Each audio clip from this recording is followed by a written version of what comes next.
제9장.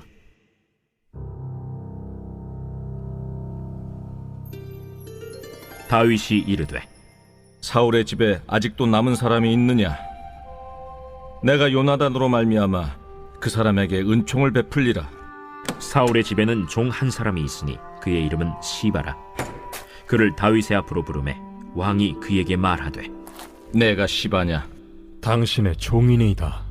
사울의 집에 아직도 남은 사람이 없느냐? 내가 그 사람에게 하나님의 은총을 베풀고자 하노라.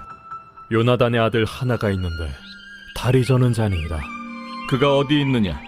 로드발 암미엘의 아들 마길의 집에 있나이다. 하니라. 다윗 왕이 사람을 보내어 로드발 암미엘의 아들 마길의 집에서 그를 데려오니 사울의 손자 요나단의 아들 무비보셋이 다윗에게 나와 그 앞에 엎드려 절하매 다윗이 이르되, 무비보셋이여, 보소서, 당신의 종이니이다. 무서워하지 말라. 내가 반드시 내 아버지 요나단으로 말미암아 내게 은총을 베풀리라. 내가 내 할아버지 사울의 모든 밭을 다 내게 도로 주겠고 또 너는 항상 내 상에서 떡을 먹을지니라. 그가 절하여 이르되, 이 종이 무엇이기에 왕께서 죽은 개 같은 나를 돌아보시나이까? 왕이 사울의 시종 시바를 불러 그에게 이르되, 사울과 그의 온 집에 속한 것은 내가 다 내 주인의 아들에게 주었노니 너와 내 아들들과 내 종들은 그를 위하여 땅을 갈고 거두어 내 주인의 아들에게 양식을 대주어 먹게 하라. 그러나 내 주인의 아들 무비보셋은 항상 내 상에서 떡을 먹으리라. 시바는 아들이 15명이요 종이 20명이라. 시바가 왕께 아뢰되, 내 주 왕께서 모든 일을 종에게 명령하신 대로 종이 준행하겠나이다. 무비보셋은 왕자 중 하나처럼 왕의 상에서 먹으니라. 무비보셋에게 어린 아들 하나가 있으니 이름은 미가더라. 시바의 집에 사는 자마다 무비보셋의 종이 되니라. 무비보셋이 항상 왕의 상에서 먹으므로 예루살렘에 사니라. 그는 두 발을 다 절더라. 어제 우리가 살펴본 이 다윗의 정복에 의해서 이스라엘 주변의 여러 나라들이 어느 정도 정리가 됐습니다. 그래서 이제 8장에서 블레셋, 모압, 소바, 하맛, 에돔 등의 나라들에게 이스라엘이 조공을 받는 위치에 서면서 나라의 군사력이 굉장히 막강해졌고, 이제 남은 나라는 10장에서 싸우게 될 암몬 정도만 남아 있습니다. 그리고 이제 6장에서 하나님의 궤를 모셔오면서 다윗의 왕권은 더욱더 강화됐죠. 그래서 정치적, 종교적 정당성이 다윗에게 있게 되면서 다윗 정권은 완전한 안정기에 접어들고 있습니다. 자신의 위치가 상승하고 힘이 강화되면서 계속해서 자신의 이득만을 추구하는 사람이 있는가 하면은 또 옳은 위치가 자신 스스로 옳은 것이 아님을 알고 도움을 주는 사람들을 챙기는 사람들이 있습니다. 다윗은 후자에 속한 사람인데요. 본문 1절에 보시면은 다윗이 이르되, 사울의 집에 아직도 남은 사람이 있느냐? 내가 요나단으로 말미암아 그 사람에게 은총을 베풀리라 하니라. 자, 다윗과 요나단이 어떤 관계였는지는 우리가 계속해서 살펴봤습니다. 오늘날 이 다윗 시기까지는 요나단의 헌신적인 사랑이 있지 않았다면 불가능했겠죠.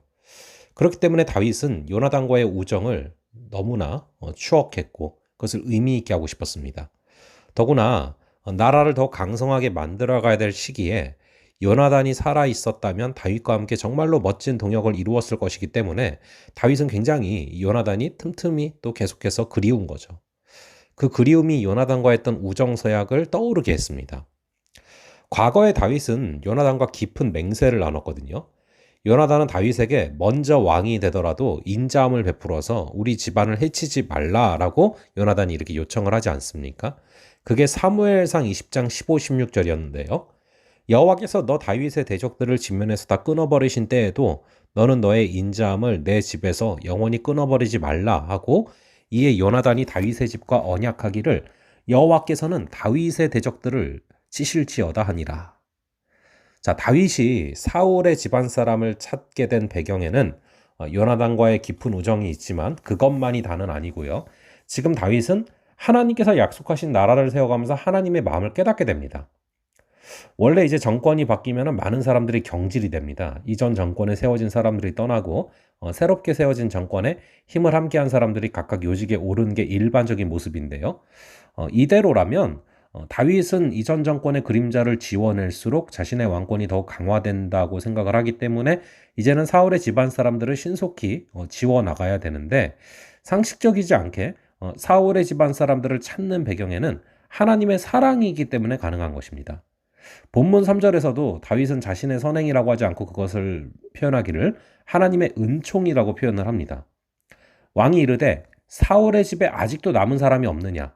내가 그 사람에게 하나님의 은총을 베풀고자 하노라 하니 시바가 왕께 아뢰되 요나단의 아들 하나가 있는데 다리 저는 자니이다 하니라.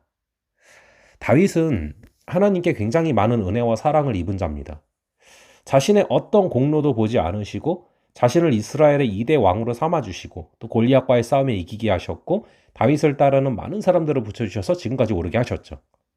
자신이 세워야 될 나라가 하나님의 나라라면 그 나라의 하나님의 사랑을 가장 잘 접목해야 된다라는 것을 깨달은 다윗은 인간적인 상식이 아니라 하나님의 상식으로 나라를 운영하기로 마음을 먹은 것이죠. 그 마음이 사울의 집안을 찾는 것으로 귀결된 것입니다. 그렇게 찾아낸 사람이 무비보셋이에요. 그는 사울과 요나단이 죽던 전투에서 블레셋이 나라의 왕궁을 유린할 때 도망가다가 유모의 실수로 떨어져 두 자리를 절게 된 사람입니다. 무비보셋에 대한 설명이 본문 4절에 등장하는데요. 왕이 그에게 말하되 그가 어디 있느냐 하니 시바가 왕께 아뢰되 로드발 암미엘의 아들 마길의 집에 있나이다 하니라. 자, 왕자로 태어났지만 하루아침에 부모를 잃었고 장애를 안고 살아가게 된 무비보셋은 참으로 기구한 삶을 살았습니다. 지금 기거하고 있는 집도 자신의 집이 아니라 미갈의 집이죠. 그곳에서 잊혀진 채로 살아가고 있었던 겁니다. 이 로드발은 아니다와 또 부정 로 그리고 또 목초지의 의미인 드발의 합성어로 황무지 같은 곳을 의미하거든요. 무비보셋은 다윗이 자신을 찾는다는 말에 두려움을 느꼈습니다. 잊혀진 자로 살아가고 있었는데 다윗에게 발견되는 것이 재앙이고 심판이라고 생각했을 것입니다. 하지만 다윗은 무비보셋에게 두려워하지 말라고 말합니다. 다윗이 무비보셋을 찾은 이유는 심판이 아니라 위로와 격려와 힘과 용기를 주기 위함이죠. 그리고 두 가지를 허락하는데 시바가 가졌던 사울의 모든 소유를 무비보셋에게 줍니다. 둘째로 자신과 함께 늘 식사하는 영광을 베풉니다. 그게 9절과 10절에 나오죠. 무비보셋은 다윗에게 그렇게 큰 도움이 되는 사람은 아닙니다. 오히려 다윗이 일방적으로 선의를 베풀고 도와줘야 될 사람이죠. 다윗이 잘 챙기지 못하면 오히려 비난을 받을 수도 있을 그런 상황입니다. 하지만 다윗은 무비보셋을 왕자 중에 하나처럼 존귀하게 대합니다. 다윗이 무비보셋에게 베푼 그 은혜, 그것을 바로 헤세드라는 단어를 쓰고 있는 것이죠. 이 헤세드란 단어는요, 하나님의 우리를 사랑하시는 긍휼인데요. 그것은 언약적인 성격이 굉장히 강하게 드러나는 것입니다. 이것이 뭐냐 하면요, 우리가 흔히 맺는 것들은 계약이라는 것과 가깝습니다. 예를 들어서 계약을 맺으면 둘이 맺었어요. 그럼 한쪽이 파기하면 그냥 끝나는 겁니다. 근데 언약은 뭐냐면은 한쪽이 파기를 해도 한쪽이 끝까지 붙잡고 나가면은 파기되지 않는 그런 약속이에요. 그게 하나님의 우리를 향한 언약이고, 또 오늘 다윗이 이 요나단을 향해서, 요나단의 집안을 향해서, 무비보셋을 향해서 베푸는 그런 은혜고 언약이죠. 간절히 바라기는 오늘도 우리를 향한 그 긍휼, 우리를 향한 그 사랑, 우리를 향한 그 변함없는 언약에 근거한 그 사랑과 긍휼과 은총이 우리에게 충만히 임할 수 있기를 간절히 바랍니다.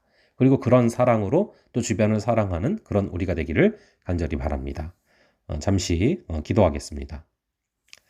아버지 하나님, 오늘 말씀을 통하여서 우리 주님께서 이 다윗과 무비보셋의 또 그 관계를 통해서 우리에게 주시는 음성을 듣습니다.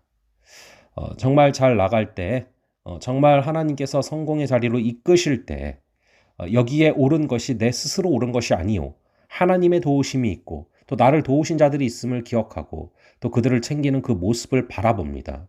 아버지, 우리가 주변을 살피며 걸어갈 수 있는 은혜를 허락하여 주시고, 특별히 요나단과 맺은 언약, 정말 영원히 긍휼히 여기고 또 사랑하고 또 은혜를 베풀고 그래서 그로 말미암아 무비보셋에게 큰 은혜를 베푸는 모습을 바라보게 됩니다. 아버지, 그 사랑이 우리를 향한 하나님의 사랑이요. 그것은 우리가 때로는 그 약속을 지키지 못하는 순간에도 하나님께서는 신실하게 그 약속을 지켜주시는 그 강력한 약속이고 사랑임을 고백합니다. 아버지, 그 사랑으로 우리가 살아나게 하시고 그 사랑 가운데 우리가 오늘도 일어나게 하시고 그 사랑으로 주변을 살리는 그런 우리가 되게 하여 주시옵소서. 감사드리고 이 모든 말씀을 우리 주 예수 그리스도의 이름으로 기도합니다. 아멘. 예, 그럼 또 다음번에 뵙도록 하겠습니다.